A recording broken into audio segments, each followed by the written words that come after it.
నిన్ను పెద్ద మనిషి మాట్లాడుతున్నాడు, అయ్యా నువ్వు శాత కాకపోతే దిగు, నాకు ఇస్తే నేను చేసి చూపిస్తాను. నేను ఆ పెద్ద మనిషిని అడగదలుచుకున్నా. ఆయన కూడా అంతో ఇంత చదువుకున్నాడు. ఈడున్న ఉపాధ్యాయులు అందరు చదువుకున్నోళ్ళే. 300 ఏళ్ల కింద ఔరంగజేబు అని ఉండేటోడు గుర్తుంది అనుకుంటా మీకు అందరికీ.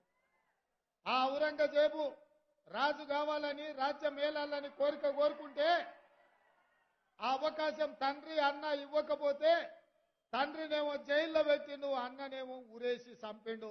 అప్పటి నుంచి వెన్నుపోటుకు మారు పేరు ఔరంగజేబు అని ఇవాళ చరిత్రలో ఉన్నది. ఇవాళ హరీష్ రావు కూడా మరో ఔరంగజేబు అవతారం ఎత్తాల్సిందే తప్ప 10 సంవత్సరాలు మీరే కదా అధికారంలో ఉన్నది. 10 ఏళ్లు మీ మామగారు ముఖ్యమంత్రిగా ఉన్నారు, మీరు ఆర్థిక మంత్రిగా, మీరు సాగునీటి పారుదల శాఖ మంత్రిగా ఉన్నారు.